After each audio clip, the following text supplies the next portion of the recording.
atuação, principalmente no segundo tempo. Como é que você avalia isso tudo diante do que vem pela frente e de uma resposta que o time teve depois da data FIFA, que você trabalhou, com as ausências, né, ressalvadas, mas considerando principalmente o jogo de domingo? Sempre é ruim perder, né? Obviamente que eu sabia que um dia eu viria aqui na coletiva com um resultado negativo. É triste que tenha sido hoje, num clássico e em umas vésperas aí de uma semifinal de Copa do Brasil. É duro, porém o futebol te brinda com oportunidades a cada semana para você se superar e recuperar a confiança. Então temos que limpar a cabeça o antes possível para preparar bem esse jogo de domingo que é vital. Felipe, Raíza Simplício aqui da Gol Brasil. Eu queria saber como é que tem sido o seu trabalho com o Gabriel em relação à questão dos impedimentos, né? Acho que hoje ele ficou vários lances, ele estava impedido, outros jogos também isso aconteceram. Eu queria que você falasse um pouco como é que tem sido esse trabalho, se você tem essa percepção também, como tem sido esse trabalho com ele em relação a isso. Vamos lá. Primeiro que eu mais peço para o Gabi é o posicionamento dele, que ele se posicione de um jeito onde seja produtivo, né? Que ele possa conseguir atacar bem os espaços que é o que ele faz de melhor. Obviamente que cair no impedimento é uma leitura, um timing que às vezes ele não tá tendo, mas para mim é menos pior, né? Às vezes ele ficar impedido do que ele descer para buscar a bola no pé, como eu vi ele fazendo anos anteriores, né? Então assim, que ele saia esporadicamente, ok, mas que o mais importante é que ele guarde a posição dele, que ele entenda os movimentos que ele tem que fazer. E obviamente que um cara que estava bastante tempo sem jogar, esse time não está nas melhores condições, mas que a tendência é que melhore.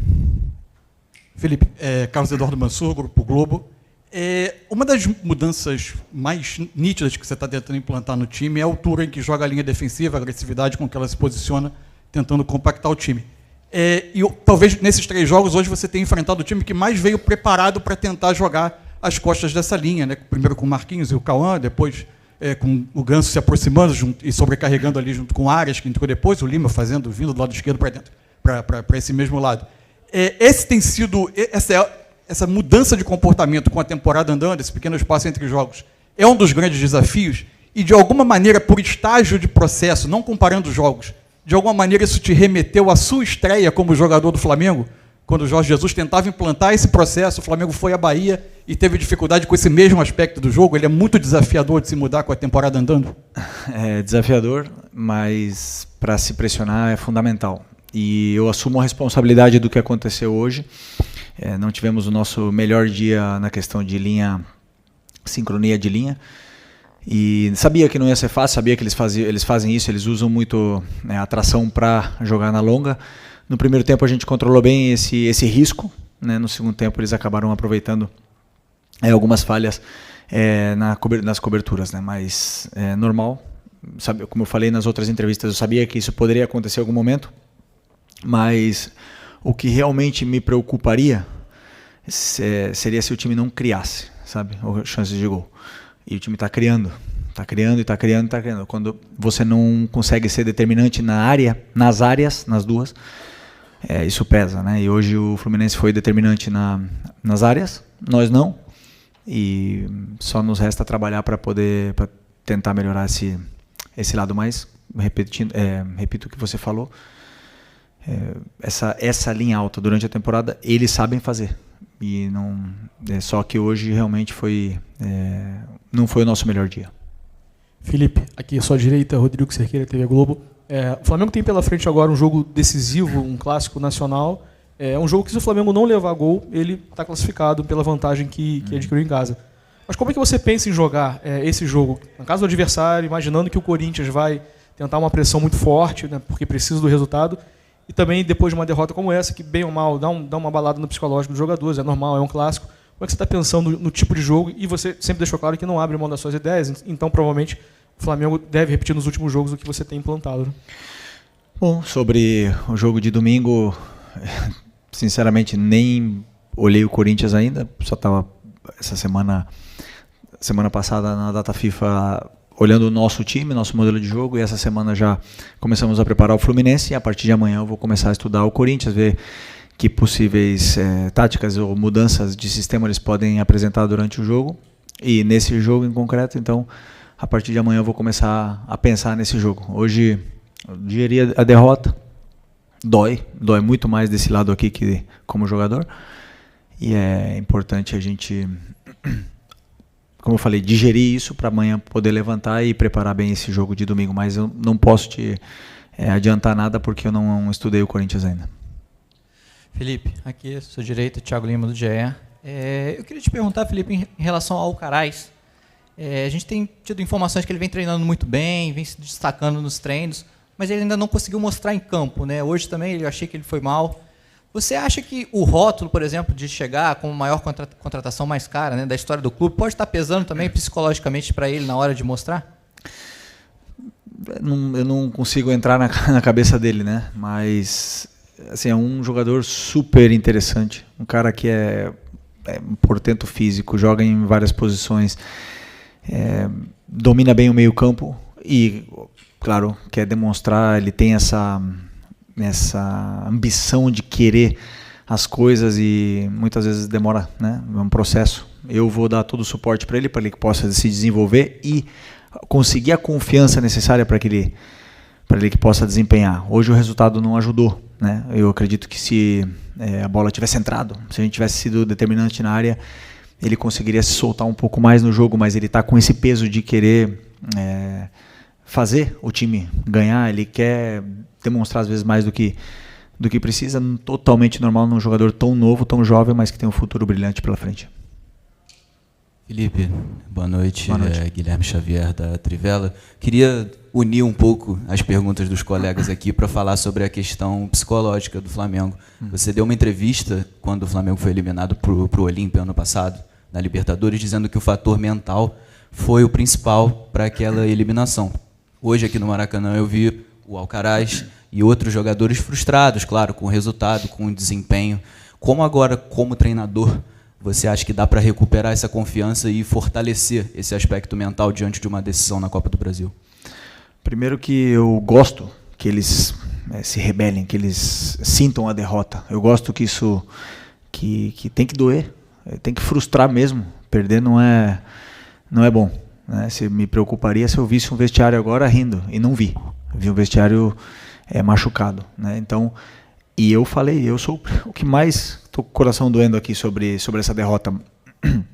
Mas, como eu falei, para retomar a confiança, o modelo de jogo claro, eles têm que ter claro na cabeça deles o que eles vão fazer, o que eles têm que fazer no campo durante o jogo. E se o resultado e o bom jogo vier, a confiança volta rápido, né? Então é uma questão de chegar no jogo de domingo da melhor forma para poder vencer. Boa noite, Felipe. Bruno Castanha.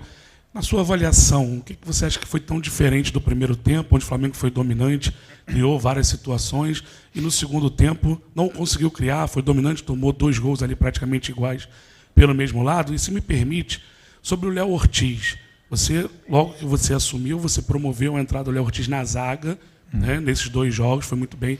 Hoje você traz o Léo Ortiz para volante, volta com o Fabrício Bruno e depois ainda substitui o Léo Ortiz durante o jogo. Queria que você comentasse um pouquinho sobre isso. Obrigado. Vou começar pelo Léo. Okay. O Léo foi... primeiro, como eu falei na outra entrevista, quando a gente venceu, que tem os zagueiros de seleção brasileira, né? Não só o Léo Ortiz e o Fabrício, senão que o Léo Pereira também poderia perfeitamente, e o Davi também já foi muitos anos na seleção brasileira. Então eu tenho os zagueiros de seleção brasileira. E eu imaginei um jogo hoje, quando eu estudei o Fluminense, que uma entrada do Léo na construção me daria uma melhor saída de jogo nessa posição, e eu conseguiria romper a pressão do Fluminense nesse primeiro bloco alto que eles fazem, pelos jogos que a gente estudou, né? Claro que faltou ajustar um pouco mais a posição dele, talvez ele não estava posicionado do jeito que eu gostaria que ele tivesse, e acabou que não deu certo. Como eu falei, a responsabilidade é toda minha, né? Se tivesse, como é que eu falei, se a gente tivesse sido determinante na área, estaríamos falando que tinha dado certo, mas não deu certo e eu assumo a responsabilidade dessa decisão. O Léo é um jogador fundamental, importantíssimo para mim, como é o Fabrício, e eu quero que eles compitam entre eles, porque é assim que eles vão crescer. E para domingo eu vou ver quem está melhor para começar. O primeiro tempo. Pois é, o primeiro tempo foi um primeiro tempo onde a gente controlou bem o jogo e sofremos alguns contra-ataques, né? Eu acho que não foi o nosso melhor dia tecnicamente, né? A bola escapou muito do nosso pé, erramos alguns domínios, jogadores que talvez não estavam tão sincronizados entre eles ali no meio e acabamos que demos alguns contra-ataques, mas fizemos um bom primeiro tempo, com bastante chance de gol, e no segundo tempo, a partir do momento que começamos a sofrer, também depois das perdas da bola, perdemos um pouco a força no meio campo, porque era um jogo de bastante transição e de volta, e acabamos sofrendo o gol. E depois do gol, o Fluminense sabe muito bem se defender e ficou cada vez mais difícil de fazer gol. Mesmo assim, criamos chances, não conseguimos fazer. Aqui, Felipe, boa noite. Boa noite. Marcos Martins, do canal DECA SRN. Eu queria te perguntar, o Flamengo vinha de 2 atuações bem qualificadas, assim, o Flamengo conseguindo repetir padrões ofensivos e defensivos, e hoje, como você mesmo falou, as coisas não funcionaram tão bem, em especial no segundo tempo. O Flamengo teve as ausências do Gerson e do De La Cruz, com a Arrascaeta também entrando no segundo tempo já com a desvantagem do placar. Você observou ou observa uma certa dependência do Flamengo, técnica e criativa, desses 3 jogadores, De La Cruz, Gerson e Arrascaeta, para conseguir contribuir mais na criação? Não dependência, né? Mas quando você tem jogadores, como é que eu diria, importantes no nível mundial, se você não tem, claro que esses jogadores não estão, o time pode sentir, mas eu não acho que isso tenha sido uma desculpa. Eu acredito que com o elenco que estava hoje e com os jogadores que estavam hoje no campo, a gente teria todas as condições de ganhar do Fluminense. Como eu falei, isso não é uma desculpa. Confio plenamente nos jogadores que entraram no campo hoje. Acabou que o resultado parece que está todo mundo horrível e todo mundo é ruim. Mas eu sei do que eles são capazes mas repito, Gerson, Eric, Nico, e todos esses são jogadores internacionais e grandes, e claro que sempre vão fazer falta em qualquer time que eles joguem. Boa noite, Felipe. Vinícius, canal Vini Rubro Negro. Você falou da criação de chances do Flamengo, mas no segundo tempo o Flamengo foi pouco efetivo, né? Finalizou até, mas o Fábio fez apenas uma defesa. Queria saber como você tem pensado as alternativas para jogos como esse, em que o Gabigol acaba não conseguindo render tanto. Hoje entrou o Lohan na vaga do Gabigol, o Plata também joga um pouco centralizado, e hoje o Carlinhos, que é um atacante de origem, acabou não entrando. Queria saber como você tem pensado essas alternativas. Antes do jogo, eu penso em todas as possibilidades. Estou falando perto, né? Se a gente estiver ganhando, se estiver empatando, se estiver perdendo, se algum jogador é expulso, eu penso em tudo.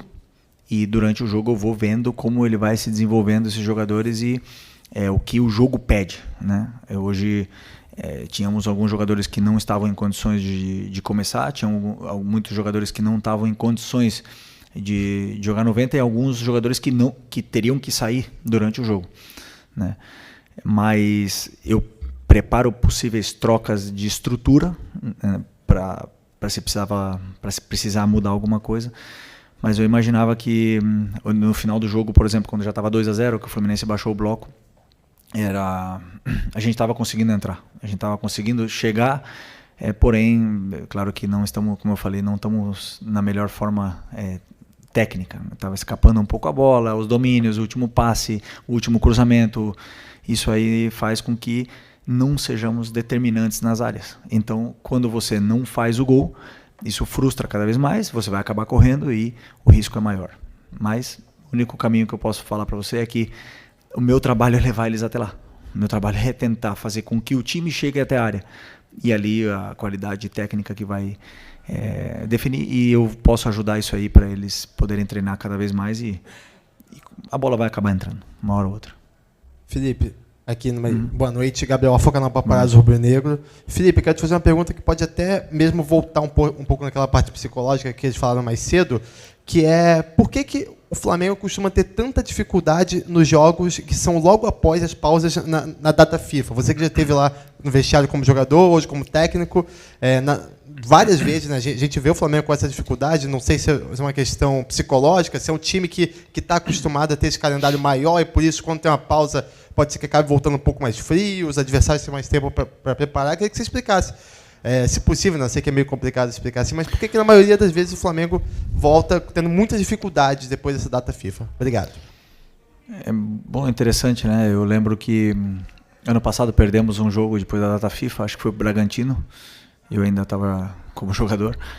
E esse ano foi a minha primeira experiência e eu vi meu time correndo no primeiro tempo. Vi meu time fazendo tudo o que eu pedi, vi eles se dedicando, lutando e bem fisicamente. O jogo levou a essas circunstâncias com que o time perdesse, né? Mas não diria que foi pela data FIFA. Poderia ter acontecido em qualquer momento, né? Então, até mesmo porque foram treinos bons, tivemos muito tempo para treinar e preparar esse jogo. E eu acho que tudo saiu como a gente planejou. Infelizmente, o resultado não foi o que queria. Boa noite, Felipe. Aqui, Sidão Marinho da Litoral News. A gente viu o Corinthians hoje vencer por 5-2 o Atlético, o Flamengo perder. Na sua visão, esses resultados podem influenciar no jogo do próximo domingo? E qual o peso que você vê desse jogo? Já que, se o Botafogo amanhã vencer, o título brasileiro fica bem distante. Qual o peso que você vê para a temporada nesse jogo do domingo? Obrigado. Claro que, como eu falei na outra pergunta, né, que é importante sempre tentar vencer. Qualquer jogo, já seja amistoso, jogo de pré-temporada, carioca, o Flamengo sempre entra no campo para vencer. E quando se perde aqui, a derrota dói muito porque a gente escuta e vê as críticas, se vive muito o Flamengo, né, quando você está dentro do Flamengo. Então, claro que não é o melhor momento para perder um jogo, mas como eu falei na outra pergunta também, o futebol te brinda com uma oportunidade de você sair dessa derrota e ganhar no domingo. E nós vamos para São Paulo para ganhar o jogo. Nós queremos ganhar esse jogo contra o Corinthians. Não vamos para segurar o resultado, não vamos para se defender, vamos para ganhar o jogo. E a partir daí que vença o melhor. Eu acho que mentalmente zera e quando entrar no campo é um jogo novo e tenho certeza e confio muito nos meus jogadores. Professor, as últimas duas aqui. Ok. Oi, Felipe, tudo bem? Bem. David Sharp, do Antenados na Jogada. Você até falou, reparei, que o time fez tudo que você pediu no primeiro tempo, correu muito. Mas no segundo, acho que não, né? Até porque você não falou e deu para perceber uma queda muito grande, até, não sei se física, não sei se anímica. No segundo tempo, o time, até nos gols que levou, parecidos, a entrada na área para marcar, enfim, queria que você explicasse isso e também, se você puder, sobre jogo posicional, que é um grande tabu no futebol brasileiro, né? O que você acha do jogo posicional, porque falam que o Flamengo não dá certo com o jogo posicional, e, enfim, é uma discussão longa isso aí. Uhum. Ok. O primeiro tempo, imaginamos um Fluminense pressionante, mas imaginamos um Fluminense onde eles vinham tentar tirar a bola da gente, não acabaram sendo tão agressivos na pressão e todas as nossas saídas acabaram sendo facilitadas, mesmo usando um pouco o Rossi e demorando um pouco na circulação. Nossa intenção foi corrigir essa velocidade de circulação e a partir daí esse foi o recado do intervalo, né? Tentar corrigir detalhes táticos do time, mas eu acredito que a partir do gol o time acabou desandando um pouco, né? As trocas, eu já tinha, como eu falei, já tinha pensado nas trocas antes. Tinha jogadores que não podiam jogar 90 minutos e tinha já trocas já pré-determinadas antes do jogo, mas não é que não acabaram melhorando, senão não acabaram dando soluções para o time que o time precisava naquele momento, né? Então, acredito que foi sistêmico, foi todo mundo que acabou no segundo tempo vindo para baixo, mas não parou de lutar e não parou não desistiu até o último minuto, né, nesse caso. Então isso me deixa, desculpa que eu tenho que, então como eu falei, fez o que eu pedi, lutaram até o final, o resultado não veio, me sinto orgulhoso dos meus jogadores. Do jogo posicional, existe jogo posicional e o jogo de posição, né? E isso é um debate muito grande. Eu acredito sempre em dar soluções para os jogadores para que eles possam render o máximo possível e que eles possam se soltar e se desenvolver dentro do campo nas funções que eles desempenham. É isso que eu acredito sobre o futebol. Então sempre eu vou dar funções para os meus jogadores para que eles possam, para que esse talento, essa qualidade que eles têm, eles possam se soltar o máximo possível e aí esse talento vem. Às vezes, dependendo do adversário, vai ser um jogo mais posicional, às vezes, dependendo do adversário, vai ser um jogo mais por dentro, outro vai ser mais por fora. Então eu acredito também muito em, dependendo de quem venha jogar contra você, você dá soluções para os jogadores. Vamos à última pergunta. Felipe, Mauro Santana, do canal Mauro Santana, mesmo enaltecendo o poder de criação da equipe, desde a sua estreia, você sempre demonstrou preocupação na melhora da efetividade, da eficiência no aproveitamento ofensivo, que no jargão do futebol se chama pejorativamente de arame liso. E a gente sabe que o futebol brasileiro, infelizmente, é imediatista e as cobranças são inevitáveis. E você tem apenas 2 dias para tentar melhorar isso para um jogo que, inclusive, é muito mais perigoso nesse sentido, porque oportunidades desperdiçadas podem custar a classificação para a final da Copa do Brasil. Como é que você pensa nesse desafio? É que é um privilégio poder estar sentado aqui nessa cadeira como treinador do Flamengo e poder jogar uma semifinal de Copa do Brasil contra o Corinthians, que é acho que é o maior clássico do Brasil, questão de torcidas. É um privilégio muito grande estar aqui, estar com essa pressão. Eu gosto, as críticas elas são válidas, eu também aprendo e cresço muito nas críticas. E sei que é totalmente normal. Ninguém eu não estou descobrindo nada. Eu já vivi isso aqui muito como jogador e sabia perfeitamente de onde eu estava me metendo como treinador. Mas como eu falei, é um privilégio estar sentado aqui e vou dar minha vida até o último segundo aqui para poder conquistar títulos com a camisa do Flamengo agora como treinador. Ok? Muito obrigado. Obrigado, pessoal.